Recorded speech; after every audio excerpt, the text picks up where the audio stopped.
really excited today. I have a really interesting guest and topic that we're talking about. Our guest today is Dr. Joseph Cleaver. He's an internationally recognized expert in longevity medicine. You know, that's something that Brian and I are just thrilled about, longevity medicine, regenerative medicine. And we finally have an expert on that's going to talk about that, or one aspect of that. Dr. Cleaver is the medical director of Paradigm Wellness Medical Group in California and Paradigm Wellness Medical Group in Dallas, Texas. I'm thrilled. Dr. Joseph Cleaver and I have a mutual friend. That's how we met each other. And I'm just thrilled to have you on today, Dr. Cleaver. So thanks for being on. Well, it's a pleasure to be here and to be able to educate everyone from the consumer, the patient, to your listeners about peptides, because they're really coming on strong in integrative and functional medicine, and they're going to be a huge positive disruptor in the way we practice medicine, the way we practice functional and regenerative medicine in our space. So I'm very excited about them. My job is twofold right now in my private practice, to be able to integrate peptides effectively into my practice to, improve my patients' quality of life, their lifespan and their health span. And it really has a key, peptides are becoming a key component in longevity medicine. So what are they though? Like when I think about peptides, I'm thinking about it's like a peptide, like protein, something that I consume every day. I mean, that's my base understanding, but peptides are just like little chains of amino acids. Exactly. And without getting too technical, by definition, a peptide is a short chain of amino acids, less than 50 amino acids, that are naturally found in the human body. And we've identified over 7,000 of them. When that amino acid chain gets up to about 50 to 100, it's a polypeptide. And then anything longer than 100 amino acids, we're looking at an actual protein. Then it gets larger. When it gets that large, it's just classified as a protein. Mm-hmm. So they were originally discovered back in the 70s and 80s, so they've been around for decades in research. The Eastern Bloc and the Russians actually studied the human body and searched for amino acids, and they were looking for sports performance for their athletes. They were looking for a substance in the body that they could utilize in athletic performance. Right. During that time, they did discover a lot of different peptides, but nothing really moved into the clinical world until really in the last 10 years again.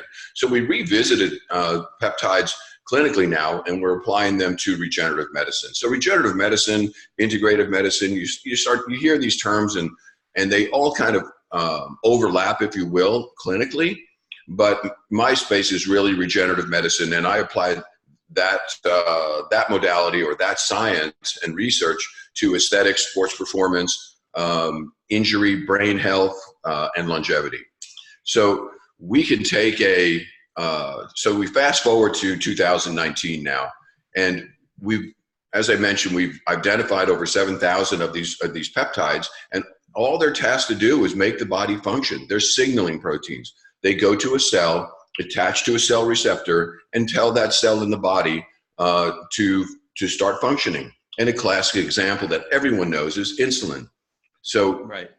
Insulin tells your body how to regulate blood sugar. Comes out of the pancreas, goes to a cell, lets the blood sugar move into that cell and use it as energy. Well, everything, every pathway, every system is reliant on these amino acids or these peptides.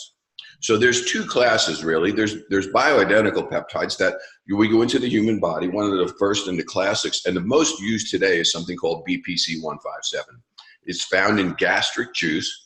I think the Croatians in 1989 actually discovered BPC-157, and all it's tasked to do is to heal the gut. But when we took it out of the gut and started using it more systemically, we found that it's just a healing peptide. It will go to a site of injury, for example, in a tendon or a ligament or a muscle tear, and actually accelerate that healing process by up to 70% in a lot of research studies. So it is a real workhorse right now. It's become very, very popular. And it's used for acute musculoskeletal injury in athletes. And then we use it actually just for maintenance, for wear and tear on the body. So it's really it can be a longevity peptide. So that particular peptide, if we start looking at, say, okay, that's great, doc, you can use it and you can give it to me for a short period of time because I've got a rotator cuff injury and it'll heal a lot faster. And it works, but what about are there any downsides? And what we see, and most importantly, when I get on stage and teach docs, inform docs about peptides, we're really in our infancy in the clinical application of these peptides. So the side effect profiles are very, very low because we haven't studied them enough. And so we're very, very early. But anecdotally, looking back, all the decades we've used, for example, BPC 157, there's very, very few reported side effects. So they're very safe because they're very targeted in their nature and how they function in the body. So there is an upside to that.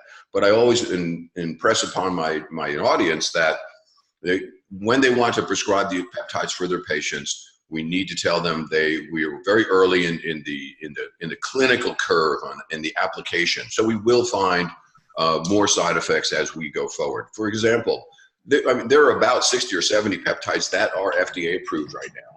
There's over probably 600 or 700 clinical trials in various phases looking at peptides to treat anything from memory issues, Alzheimer's, to gut issues with the BPC 157, cancer, metabolic, and those are some of the most popular right now. Mm-hmm. So it's really exploded on the scene. Peptides and their use in regenerative medicine and in my space have really exploded on the scene. And they're just becoming very, very popular very quickly globally. I just got back from a global educational trip in Asia, Indonesia, and Thailand, where I was teaching workshops to docs and how to use peptides in their practice effectively. And then back in the States now, and I'll be up in November, I'll be up in North Carolina Integrated Medical Society, and we'll be doing a workshop there on November 22nd to physicians back here in the United States. Yeah, I'm excited about that one, which I'll be at. So I want to talk more about that and how people can sign up for that at the end of the podcast if you get the information for that. I have a question though. So these peptides are kind of new on the scene, and you gave this very chemically sounding name, C157, but yet you said that it's a peptide that's found in gastric juice, right? I mean, so is it bioidentical to that peptide that's found in that, or have we changed it some to patent it and then you utilize it that way? So that's one part of my question. The second part is, if these are peptides and you're taking them orally, won't they just get broken down, and how do you mitigate that? Right. So, and you really touched on the latest research and development of peptides going forward, and I'll explain that in a second. Okay. So, for example, BPC was given that name. It's called Body Protection Complex. Okay.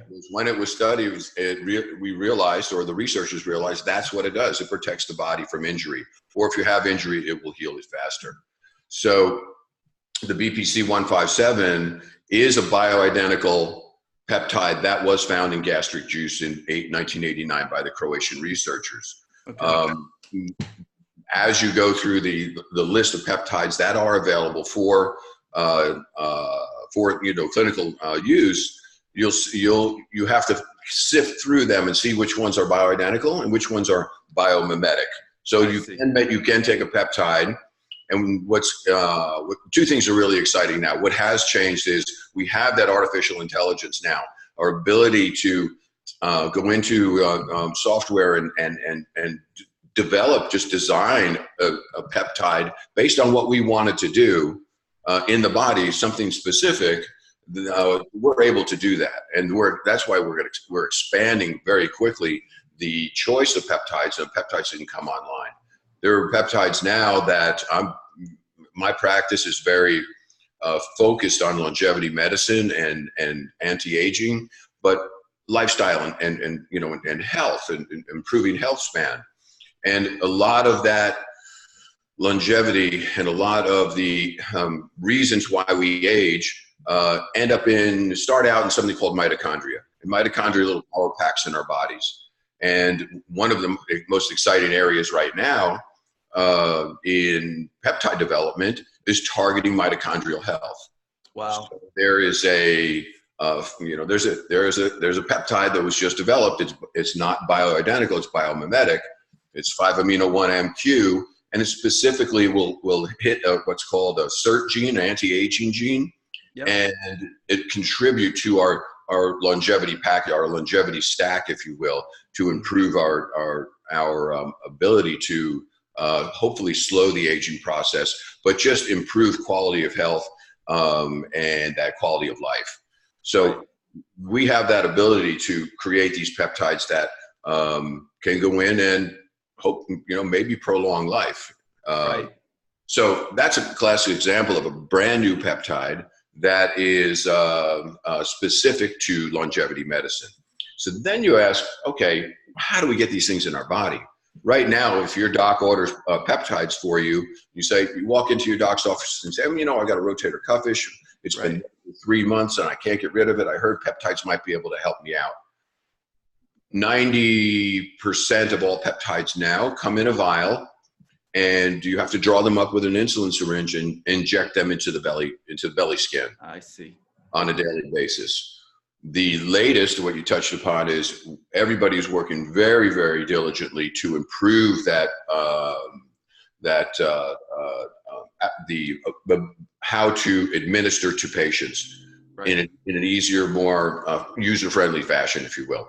So we can convert with the current science how to redesign a peptide in a certain packaging or a certain transport system to put it on the skin and get it into the body. Okay. There are others that are sublinguals. We have some that are pellets. So they're some that are intranasal now.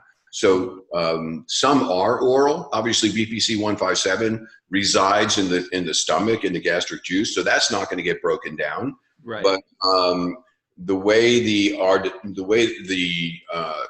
labs and the researchers designed them, they're protected against the gastric acid. But you're right, anything that's a peptide or an amino acid is broken down by gastric juice. Okay. So they're protected, if you will, in various ways to bypass the gastric juice, to get absorbed into the body, and to be able to be utilized. Yeah, that's great. So, and there's a number of ways to administer, as you just went over. Yeah. And based on how you design that peptide, what's fascinating to me is, I guess the sky's the limit for how you can design any of these peptides then, right? I mean, you're talking about an infinite number, that you can basically create in a lab and target them wherever you want to, right? If you know about the science. Yeah, that's correct. Which is fascinating to me. It seems like the next step in longevity medicine, so to speak. It seems to have a much better, if you will, future than a lot of these things in the past that we talked about were going to help us extend life. Like, in the 60s, we were talking about hormones being the thing that was going to, slow down the aging process. We found that didn't work so well. And now with the advent of science and these peptides, it sounds like we have something that's on the horizon that can really be of benefit. They all contribute to a longevity program. If we focus on senolytic medicine, longevity medicine, whatever we want to call it, and you take a step back, and I've been building my programs for many, many years. And as the research comes online, I look at a certain pharmaceutical or a certain supplement that you dig through the research and you go, that is just something that's been around forever. For example, something called quercetin. Right. Most people know it comes from basically apple skins. It's it's a flavone. It's a naturally occurring antioxidant, and it's part of my anti-aging program, because when we dig through the studies, we see that actually quercetin, albeit fairly weak, has the ability to shuttle or kill what's called a senescent cell, an aging stem cell that's not working any longer in our body, but it won't die. And that quercetin has the ability to actually take that senescent cell and break it down and kill it and move it out and shuttle it out of the body. And that's an important part of an anti-aging program.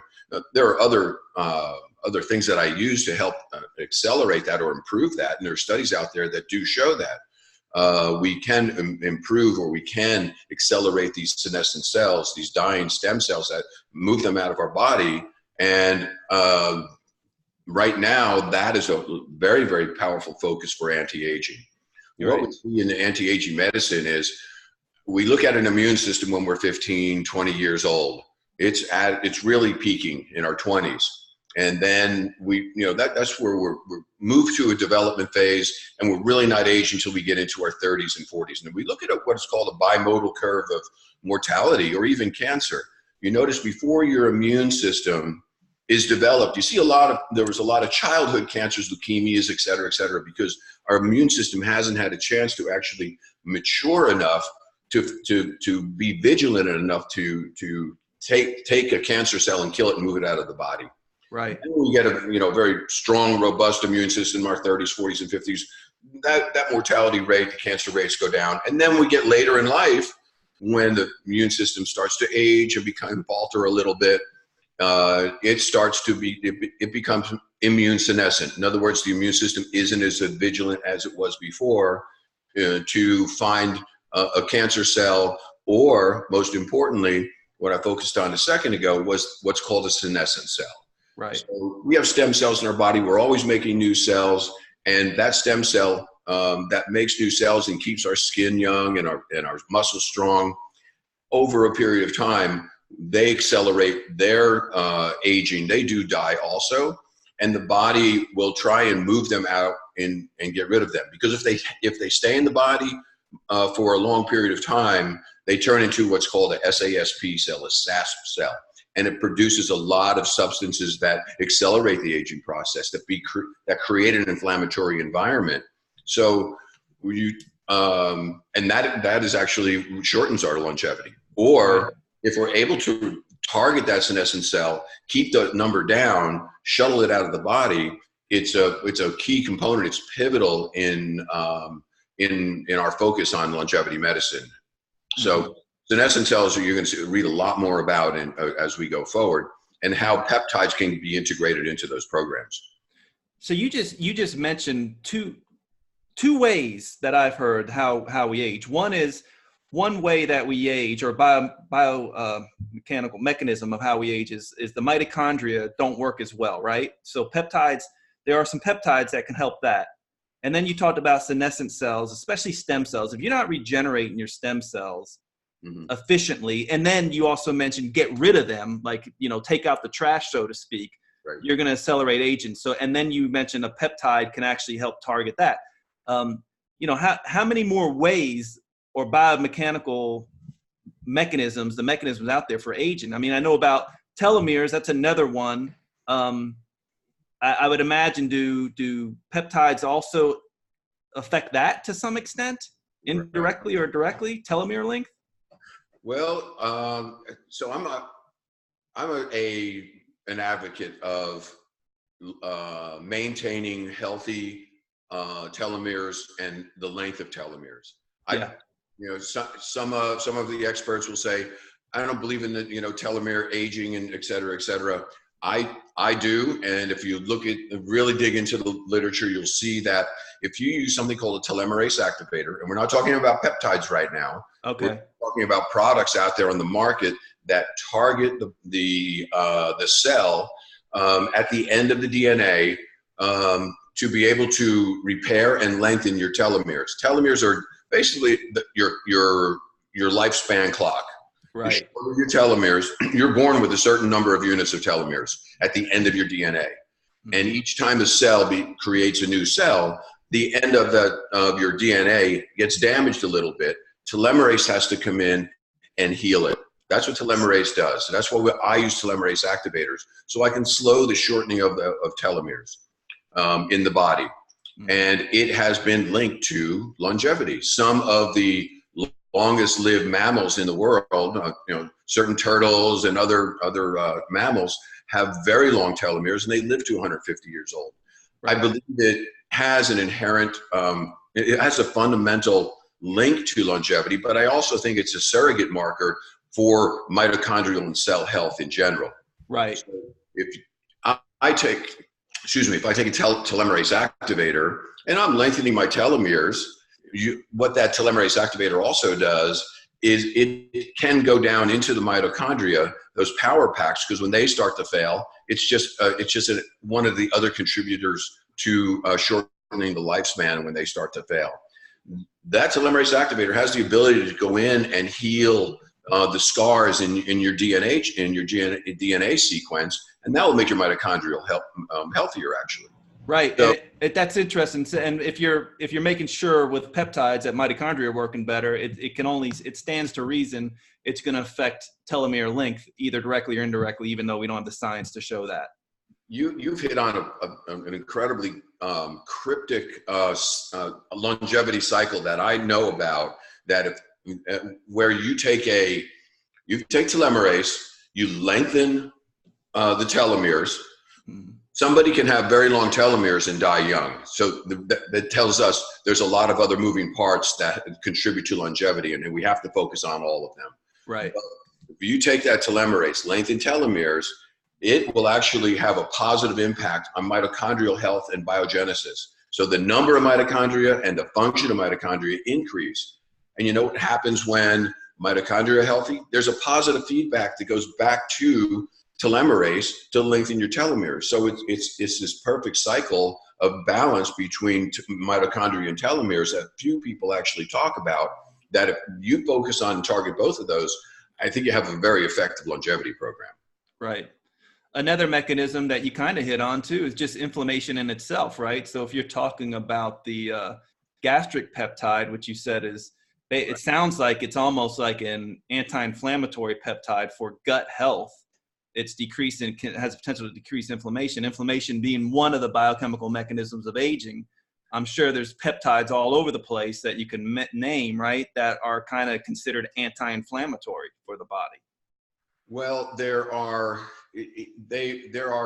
one step removed from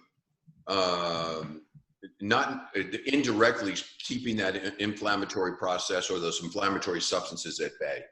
If we move into the back to those senescent cells where we have that healthy stem cell, mm-hmm. and we want to do everything we can it becoming senescent, meaning it heads into a state of animation that the body is trying to make sure it doesn't turn into a cancer cell, but then it gets really stubborn and resistant to death, and then it turns into a bad secretory cell and produces a lot of inflammatory substances. That creates a toxic environment for our other cells. Right.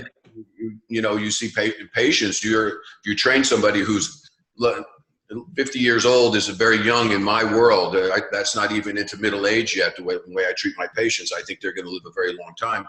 But they get up in the morning, they go, hey, why do I ache all over the place? That is a consequence, in my opinion, of that low-grade inflammation. And a lot of it comes from those cells that we can't get rid of anymore. So if we target peptides that slow that senescence, meaning keep our cell healthy, and then if it does become senescent, we have peptides that can affect the immune system to be able to get rid of those senescent cells. That's the balance I look for. That's how I target senescence or longevity. I try and keep my stem cells healthy as possible, as many as possible, and then if we have some bad ones around, let's get rid of them. Right. You hit both sides of that equation. That's that's my longevity program. That's the basis of my longevity program. Right. So hitting the other side of that equation would be, okay, so that old stem cell that's basically secreting inflammatory compounds, then you can talk about the other side of the equation, possibly like you're talking about an antioxidant like quercetin or something like that may help quell some of the fire that's going on in the body. So you can hit it from that aspect also. So you're hitting both sides, and that goes into like lifestyle, right? Like like making sure you're keeping a healthy lifestyle to keep those inflammatory markers down? It all starts with lifestyle. Yeah. Fundamentally, somewhere I was quoted, I said that lifestyle medicine is the purest form of medicine, because without my focus on starting with that patient's daily routine of controlling and managing stress, how much exercise they get, what they put in their body every day, and how they make those daily choices. Is it an inflammatory diet, or is it a low inflammatory diet? And then their quality of sleep. I've learned to doing this, over 20 years, that if I am not first focused on lifestyle, improving restorative sleep, I can give you all the hormones, balance your hormones all day long. You're still never going to get back to that level. You go, doc, I feel okay, but I just don't feel great like I thought I was going to. And why is that? And a lot of docs do overlook that, the lifestyle part of it, and will just try and balance your hormone. We'll give you some testosterone and say, hey, your testosterone is now like you were when you were 20. You should feel great. And Right. You're not going to feel great if you're sleeping 3 hours a night, or you're not getting into that deep restorative sleep that restores growth hormone balance and testosterone and sex hormone balance. Right. So you have to look at those 4 cornerstones of healthy lifestyle. You have to really balance them. You have to do your best to manage that person's lifestyle. Then these therapies fall into place and are much more successful in their outcomes and improving that quality of life. Right. So you have a healthy lifestyle. The body just works better. The signaling molecules, some of which are peptides in your body, are able to function better and be more efficient with what they're doing, with appropriate diet, appropriate sleep, appropriate exercise, all that type of thing. So yeah, that's definitely a key. I guess another thing that I've seen the research as far as helping with longevity and wellness are 2 things. And I wonder if you know of any research on them as far as helping boost your own endogenous peptides or any other signaling molecules to help with longevity. One is fasting, or intermittent fasting, which is seems like it's on the scene right now, the rage. And then the other one is meditation. Right. Absolutely. So certainly with fasting, intermittent fasting has been in the mix, you're as an option to lose weight for your patients in lifestyle medicine. For decades, we've known about intermittent fasting, and we look back onto our paleo ancestors, and we realize that the human body likes to fast a little bit, doesn't like to starve, but if it fasts, it rests the body, and it does exactly, it folds in beautifully with how peptides work and how longevity medicine works, because when we fast long enough, we have the ability to kill a senescent cell. We starve it out of the body, essentially. Yeah, you're taking out the trash, which is cool. You're getting rid of that cellular debris. You're exactly right. And if we look at intermittent fasting and we say, okay, I used to, for weight management and metabolic health for my patients, it was reasonable to recommend intermittent fasting, say twice a week. And what I was trying to do is deplete their glycogen, readily available energy sources. So when they go to the gym fasting, they would train their body to burn their fat instead, open up what's called beta oxidation pathways, et cetera, et cetera. And I'm doing weight management, but I'm not doing a lot for longevity. So when we take it to the next step, extended fasting, if we do a 3-day fast, for example, then we start getting into the senolytic, the longevity medicine, where we know we're targeting the dying senescent cell that is promoting age and promoting inflammation, and then we move it out of the body. You hear over and over again people who do extended fasts and meditation, which controls cortisol, et cetera, and lowers inflammation. But an extended fast, they'll come out of an extended fast and their brains are clear. They say their energy is incredible and their creativity is just through the roof. And if you've ever done it, you know what I'm talking about. If you've ever done an extended fast or a fasting mimicking diet for 5 days, at the end of that 5 days, you've taken the trash out. All that inflammation is just dropped. It's plummeted. All your nits, those little pains you have in your joints and your tendons and everything go away. Right. Because that's the way our human body is designed to function. Our paleo genes actually are designed. We like fasting for a period of time. It's a Right. rejuvenation. And when you say extended fast, you mentioned 72 hours. So you consider that an extended fast, right? What's the time limit? Like what I got from what you said was like maybe a 18 to 48 hour fast may be really good to help you with weight loss. But now for longevity, if you extend it beyond that to 72 hours or more, now you're starting to target some of those aging mechanisms. So my cut points are, if we look at just for weight management and some metabolic health, and what we're trying to do is deplete glycogen stores. And the average human has about, let's say 3,000 calories of readily available glycogen in their liver and their muscle. And if we're burning, your basal metabolic rate, in other words, how many calories you burn in a 24-hour period is, God bless you if it's 2,000, you're fit, et cetera, et cetera. Yeah. So if you fasted for close to that 24 hours, we're depleted that glycogen stores. Yeah. Your body has no choice really except to burn fat.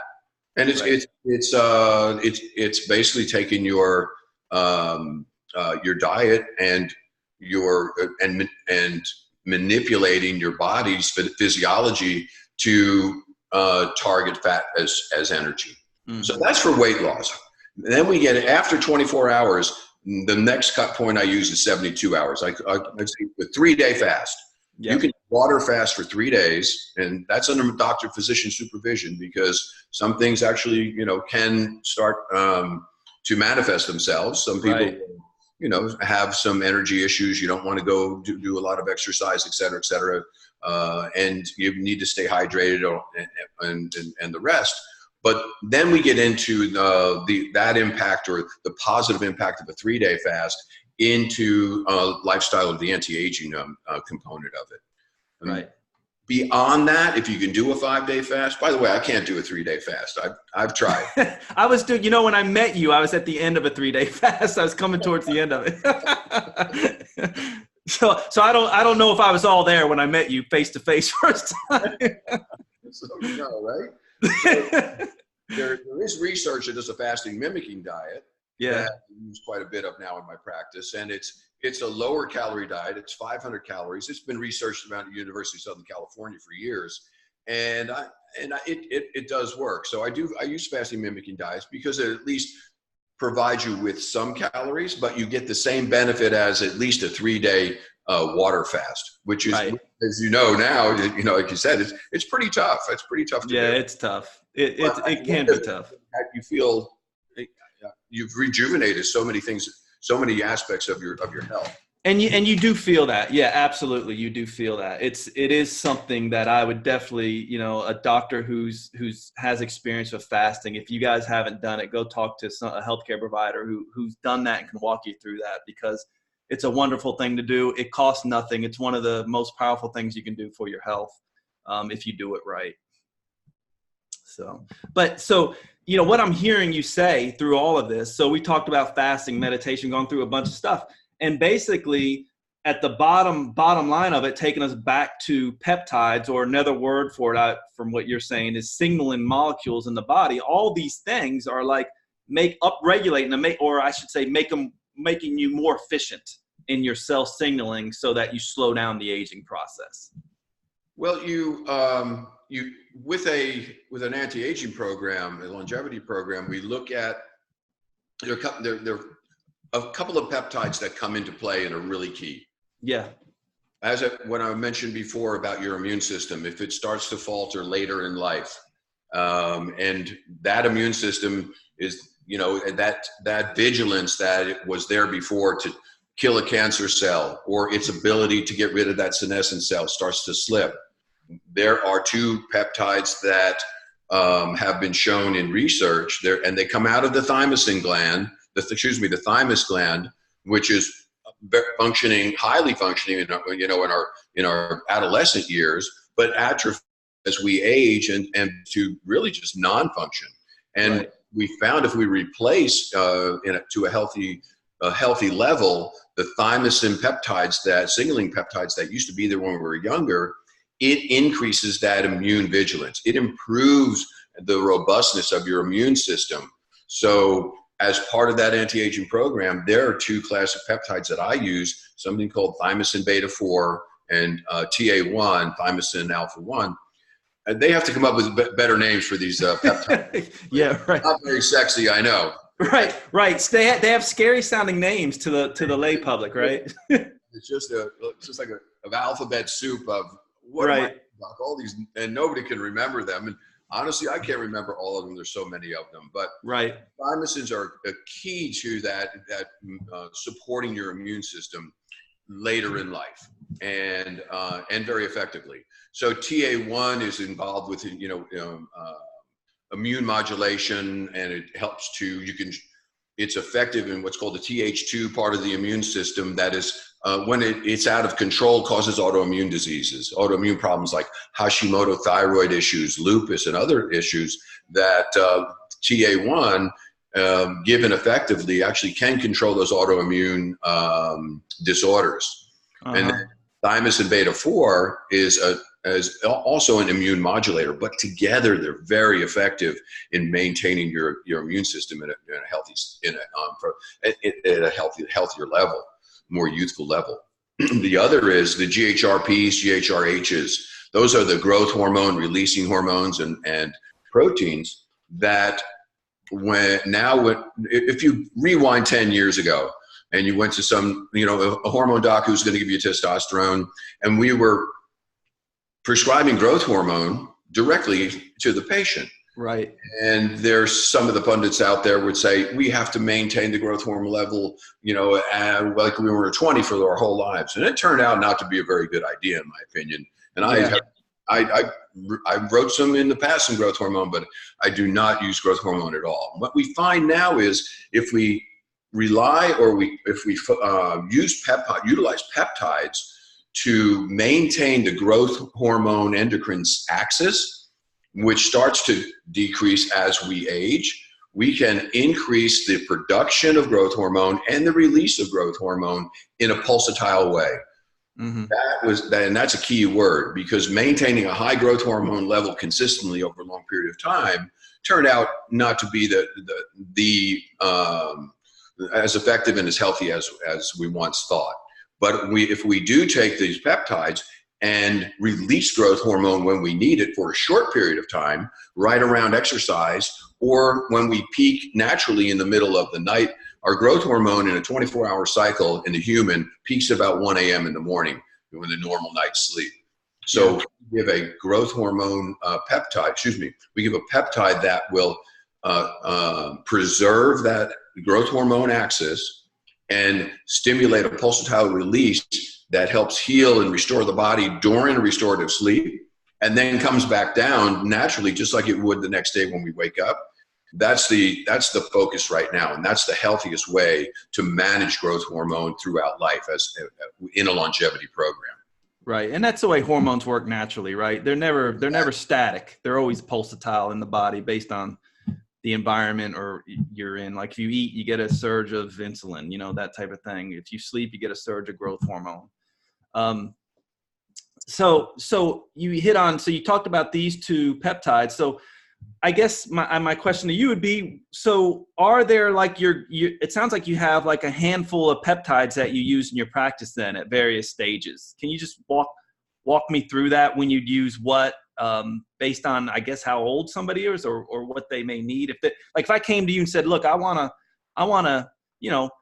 love to extend my life. It's funny, Brian and I just did a podcast on immortality narratives, it's reading this book out there. It's called Immortality by a guy named Stephen Cave. Anyway, and he said, he was talking about how society and how us as individuals were all kind of motivated by slowing down the aging process. So if I came to you as a patient and said, look, that's what I want to do, slow down the aging process and hopefully, extend my life, what would be the steps you would take me through, considering lifestyles in order? What would you recommend after that if you felt like my lifestyle was good? Yeah. So if we, if I pull up one slide in one of my talks and how I can apply peptides to various different presentations of my patients, we can run through memory and brain health and preservation of your brain. Excuse me.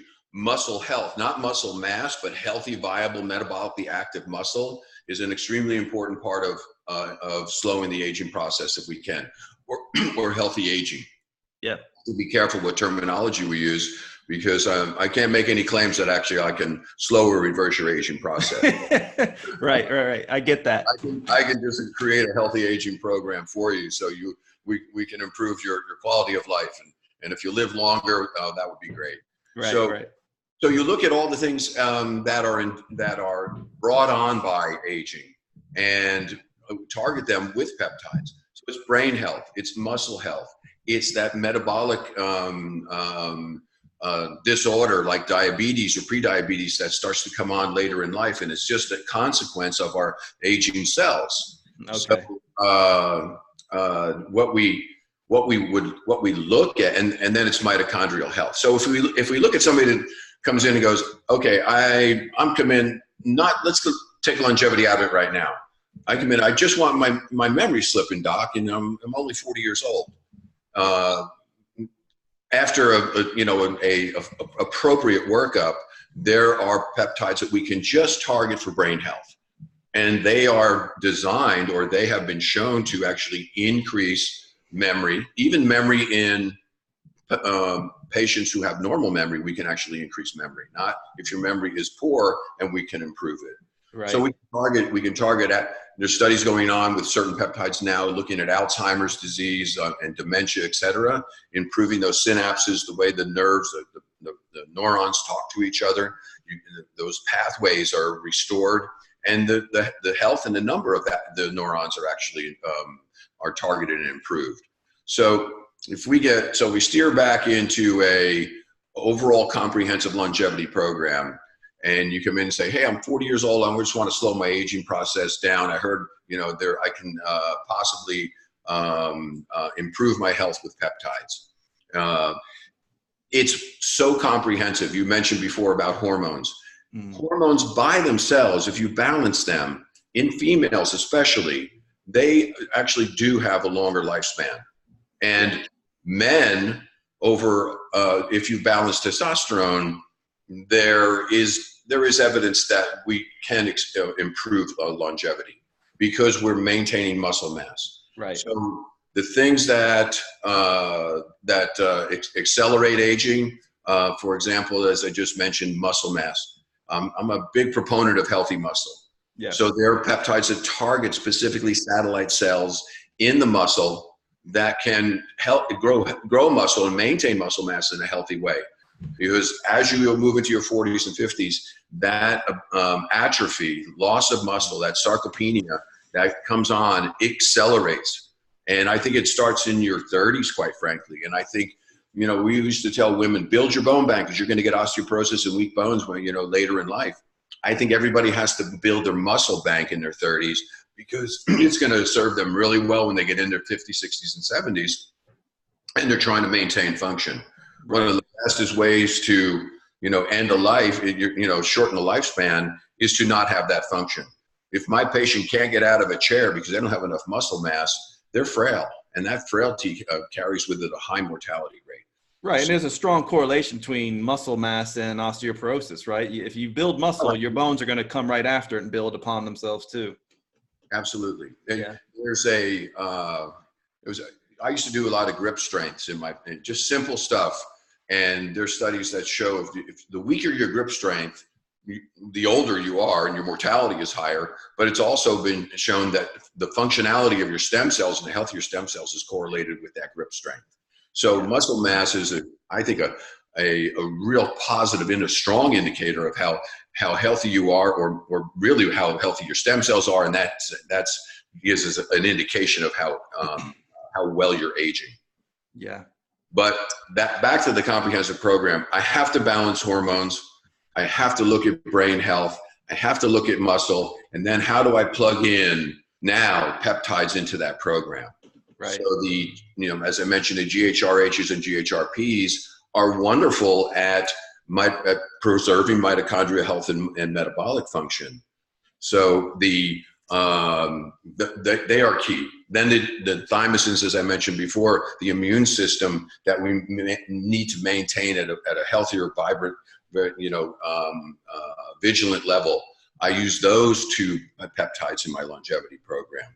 So, those are the two key, or there are 4 key peptides that I use. Something called CJC1295 and ipamorelin, GHRH, GHRPs are used in a cyclical way in my anti-aging programs, along with the thymosins to improve immune. So there's not a polypeptide pill that you can just put them all together and give them to your patients? I mean, I guess you really can't, right? Because I guess there's better ways to administer some than others. So there, in the science of making peptides, there are, because we're still such in our infancy in clinically using them, some we have the ability to combine them into one product, for example. Often if we combine peptides together, they denature each other and they become useless. Oh, I see. So that down the road, we will have polypeptide pills I believe. Right now, it's the route of administration everybody's focusing on, because you really get, you have to administer these peptides daily. And you'll get a little bit, some people get a little bit of fatigue. I have to inject, 3 peptides every day, doc, into my belly. Right. So you have to, balance what the patient is looking for their quality of life and what they want to achieve in their health, and how peptides can play a role. But you have to moderate it, and you have to make sure that it's an effective program that a patient can, incorporate into their lifestyle for a long period of time. Right. So we continue to certainly improve our ability to do that. How does the patient find a doc like you then? Because I where I am in Winston-Salem, this is why I'm going to go. I can't wait to hear your talk in Asheville on the 22nd. But where would one find a doc who is trained in peptide medicine? Right. Because it's fairly new, right? And this is this is like the first I'm hearing about it as a physician. So, well, it's I always query my audience of docs when I'm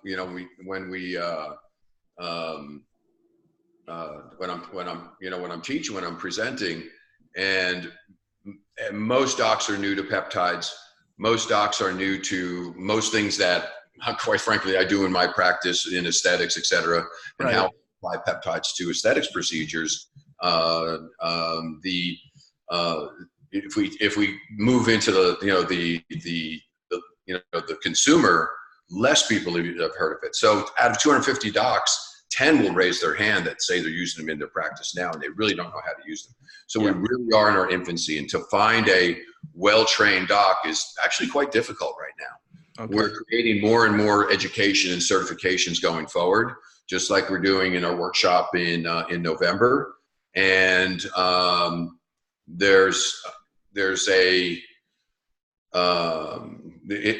it's a A4M, American Academy of Anti-Aging and Regenerative Medicine, has a certification course that it's a robust course, and physicians,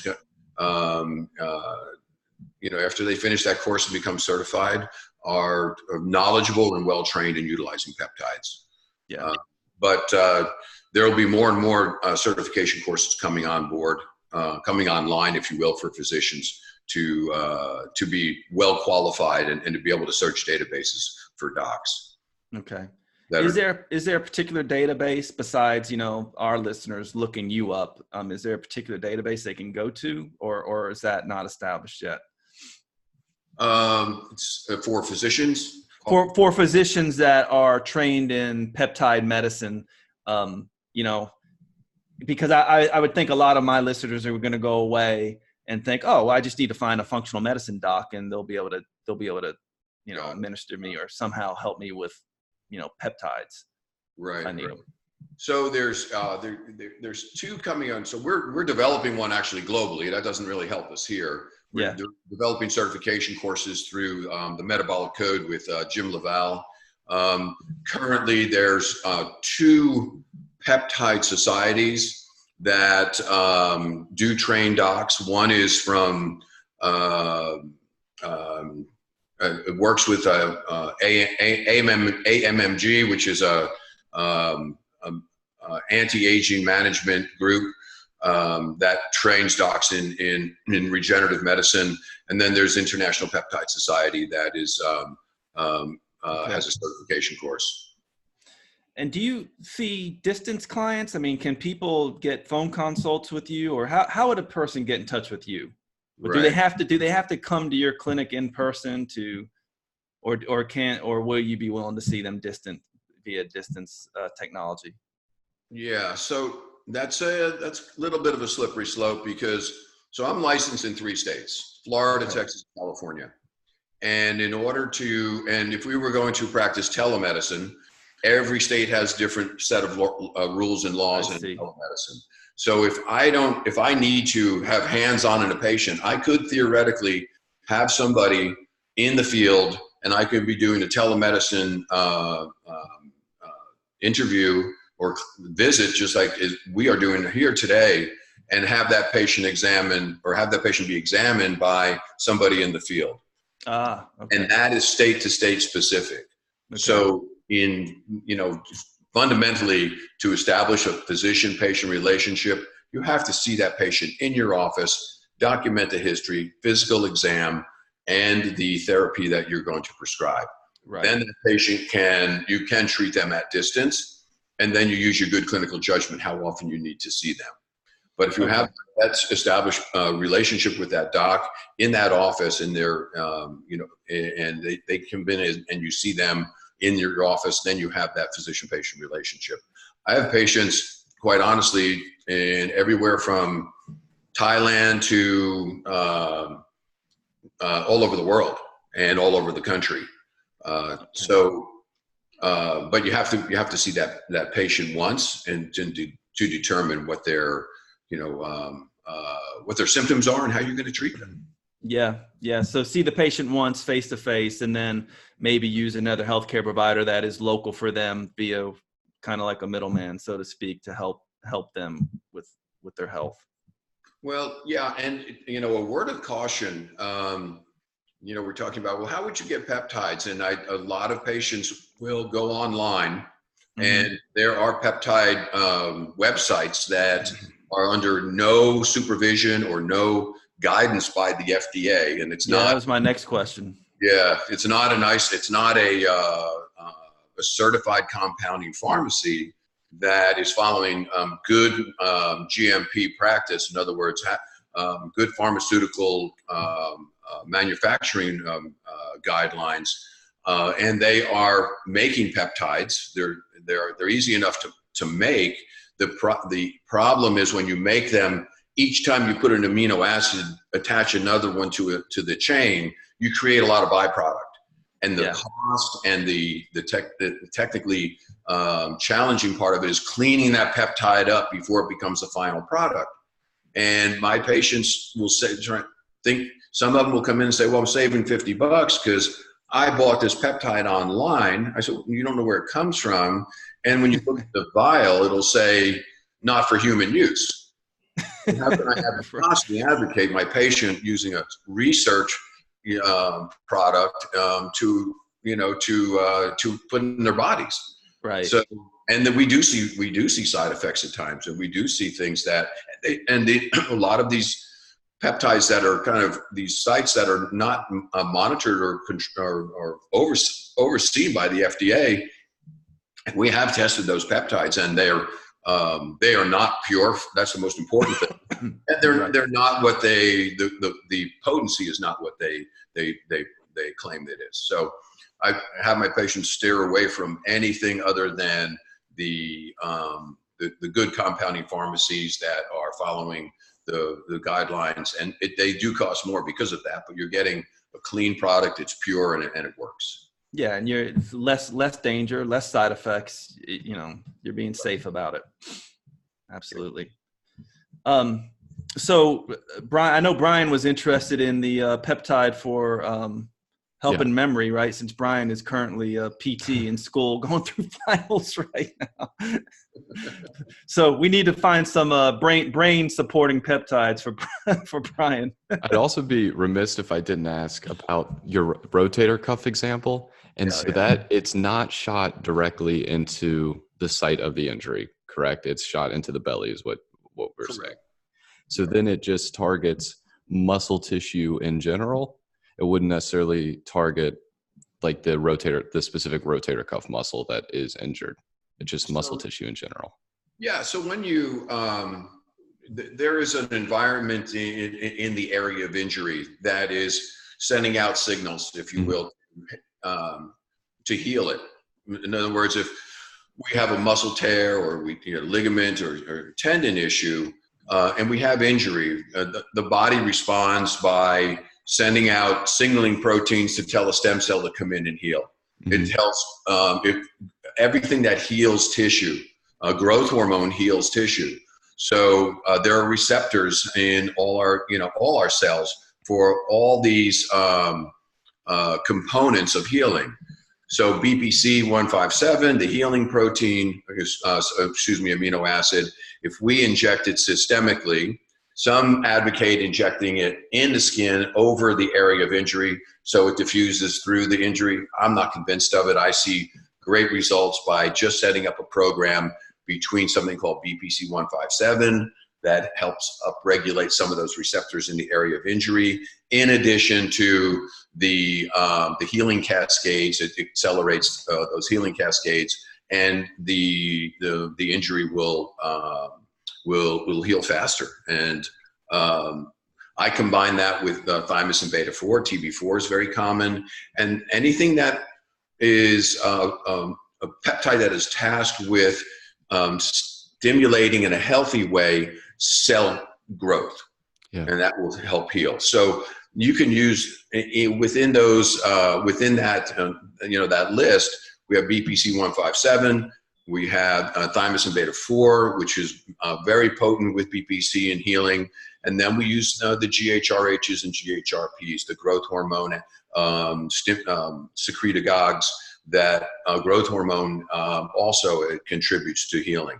So depending on that patient, if it's acute or chronic, what the injury is, how severe it is, we create that protocol for them, and to help improve that healing, or to get to that final healing that you can't get to before in a chronic injury. Yeah. Okay.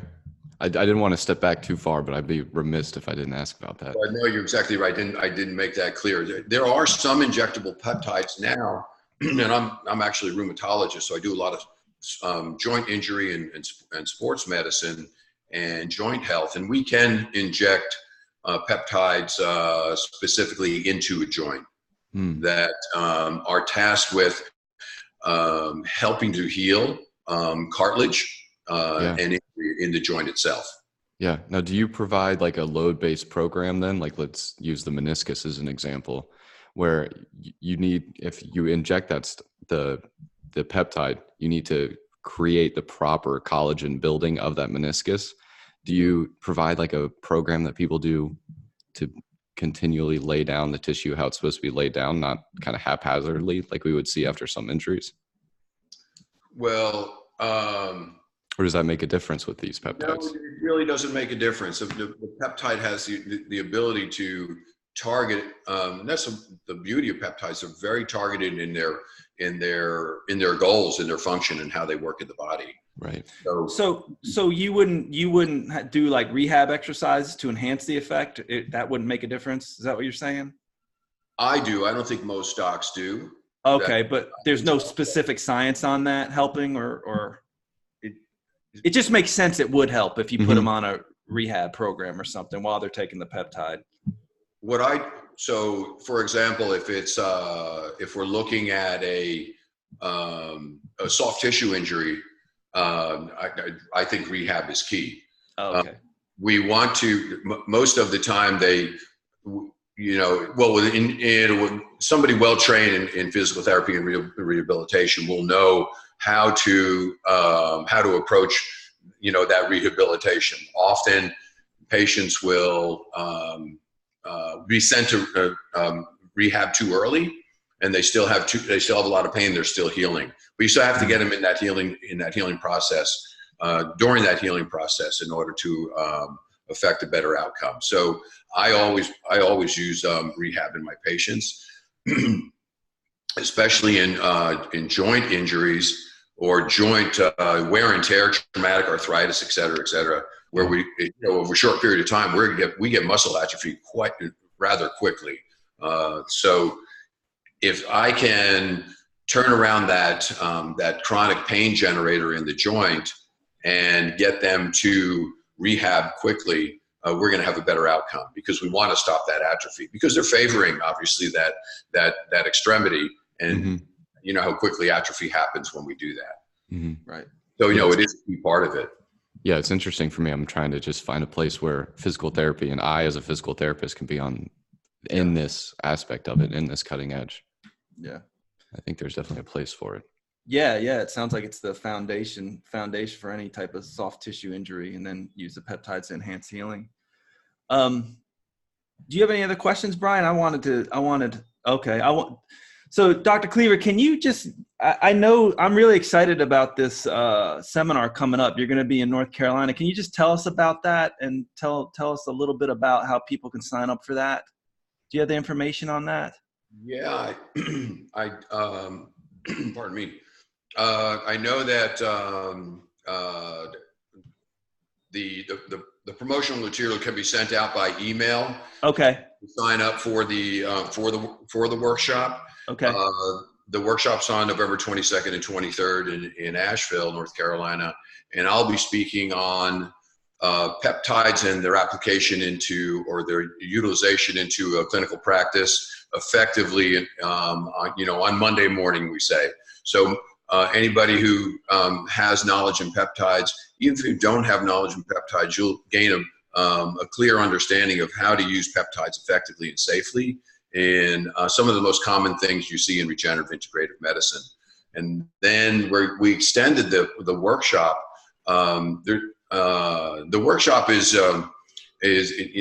peptide based, but we're looking at other applications of peptides through the metabolic code that Jim Laval has developed.